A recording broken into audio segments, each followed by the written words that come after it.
Oh yeah, this is happening. Helio Castroneves will make his NASCAR Cup Series debut in the Daytona 500 with Trackhouse. The dream of many race fans, actually, has come true.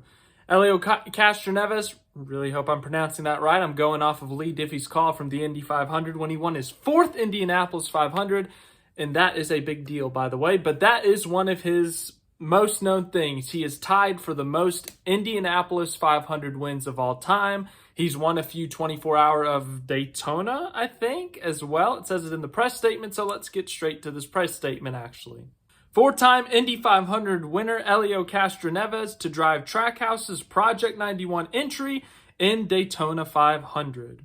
He will drive the number 91 Wendy's Chevrolet with Darian Grubb as crew chief. When you've won the Indianapolis 500 4 times, the 24 hours of Daytona 3 times, and over 30 major open-wheel races, you've realized most of your racing dreams.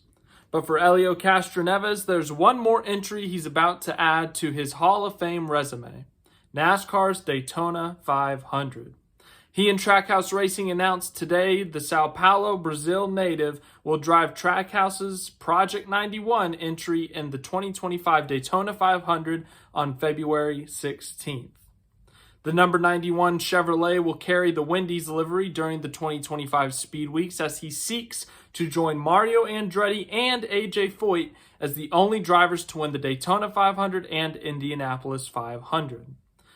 Never in my wildest dreams did I think I would enter a NASCAR race, and certainly not the Daytona 500 with a team like Trackhouse Racing, said Castroneves. This is an opportunity that nobody in their right mind could ever turn down. I am so thankful to Wendy's for allowing me to wear their uniform and drive their car, Justin Marks, the Trackhouse owner, and everyone that made this happen. I wish the race were tomorrow. He then continued, and it says that Castroneves said expecting a victory in his debut might be unrealistic, but knows he will have the equipment to succeed. I know how much of a challenge this is going to be, but I also know the type of people and team Trackhouse Racing will bring to the effort. I can't wait to get to the Trackhouse Race Shop in North Carolina to meet everyone and prepare for Daytona. There is so much I must learn, and I'm ready to get started. And then it goes on to say that Darian Grubb, a 24-time winning crew chief who won a Cup Series title with Tony Stewart in 2011, will lead the number 91 team in Daytona. He also won with Shane Van Gisbergen back at Chicago in 23. Mark said that adding Castroneves to the Project 91 program is a no-brainer. Helio is one of the greatest drivers of all time and exactly the type of driver we want to bring to NASCAR. This is from Justin Marks. I think race fans around the world will be excited to see Helio in NASCAR's most prestigious race. It also exposes our sport to a global audience and allows them to see just how great of a series we have in NASCAR. This is a really big deal. It truly is a very big deal. This is a very big-name driver, Helio Castroneves, who has won big-time races and has won a record amount of times in the Indianapolis 500, and now he is coming to NASCAR. This is a one-off. He will only be doing the Daytona 500, and he's 49 years old, so who knows what to expect. It's his first NASCAR Cup Series race, the next-gen car. A big thing, a big important note on this is he is attempting to qualify.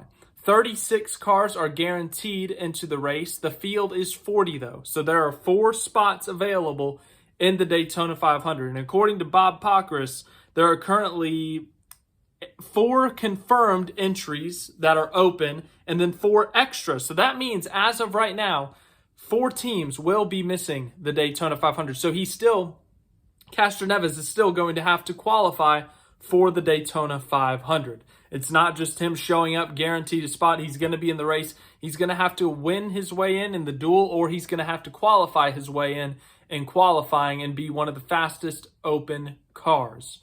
But as I said, this is a very big deal for NASCAR, for Castroneves, for, as I said, both sides, for Trackhouse. We'll hit them each one by one. Castroneves, an opportunity to add to his already, as the statement said, impressive Hall of Fame resume. He's won different types of races in different series. He's won 2 of the biggest races in the world multiple times in the 24 Hours of Daytona and the Indianapolis 500. The Indianapolis 500 being one of the biggest, probably top 3, maybe the biggest in the world for sure. Probably, I hate to say it, NASCAR fans, but probably the biggest oval race in the world. But now he's doing the biggest NASCAR race in the world. This is the race everyone in NASCAR wants to win. It's a very big deal. He gets a chance to add to his resume. It's for sure, it's a big opportunity for him. It's exciting for him to see if he's going to qualify. And if he qualifies for this race, I'm very excited to see how he does in that car. It's a competitive car. And now we switch to kind of the Trackhouse point. Trackhouse is going to have a weekend at Daytona. They've got their 2 normal drivers in Chastain and Suarez. They've had them for a few years, and they know what to expect with those 2 drivers. Chastain's come close at winning super speedways before. He was leading late in this race last year. Daniel Suarez won at Atlanta 1 year ago, a super speedway in itself. But then on the other side of the garage, this is a theoretical garage. I don't know which side everyone's on. You've got 2 unknowns, I would say. Now, Shane Van Gisbergen, he's got his own experience. He's run, I think, 3 or 4 super speedway races in the Cup Series now. So he has a little experience under his belt, but it's his first Daytona 500. And then now you have Helio Castroneves. It's for sure his first Daytona 500. And not only that, it's his first NASCAR Cup Series race. So a lot of range here in the Trackhouse garage, but they're going to have 4 cars. That means they're going to have 4 teammates, hopefully working together, helping each other. And that's another thing, I'm curious to see how Castroneves, if he's able to be competitive, if he's able to get to the front, how's he going to work with his teammates? How's he going to work with other Chevy drivers?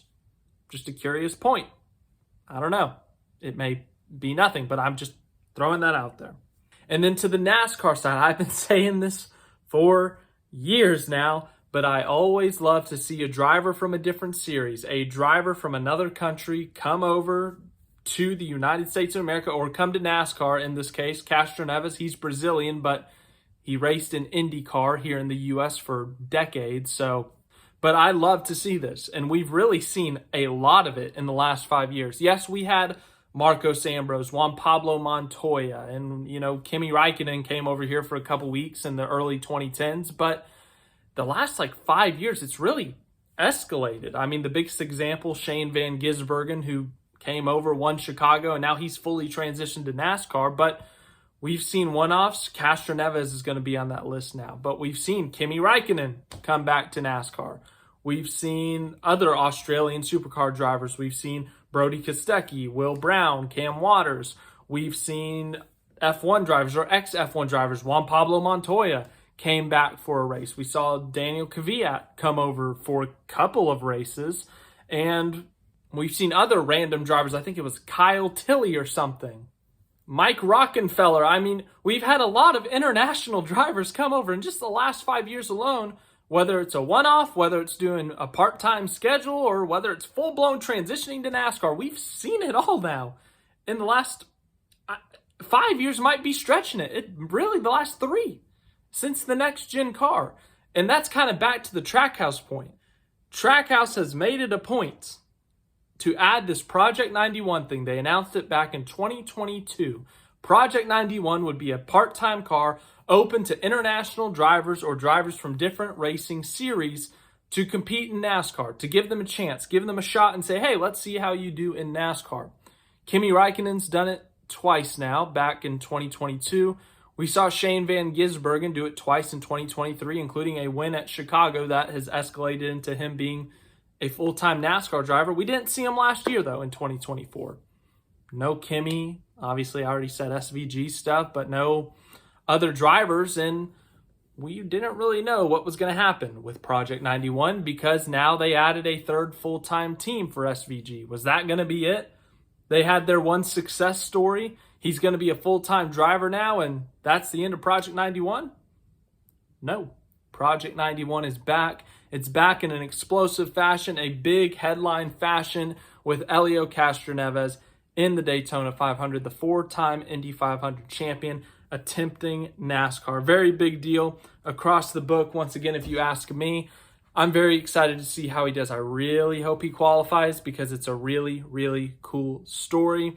Daytona 500 entry list. I think I showed you those screenshots of the confirmed entries and the expected entries, but man, it's going to be an exciting Daytona 500 weekend within Trackhouse, in NASCAR, everywhere. I mean, we've got Mike Wallace and Helio Castroneves.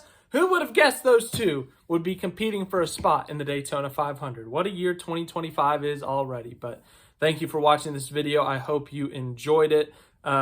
Interested to see how Castroneves does. Any other NASCAR news, I will let you know. We're supposed to get some snow here on Thursday and Friday, so any videos on those days we will be doing in the snow, which I guess that's exciting. But thanks for watching. Hope you enjoy. And any other news, as I said, I'll get to you.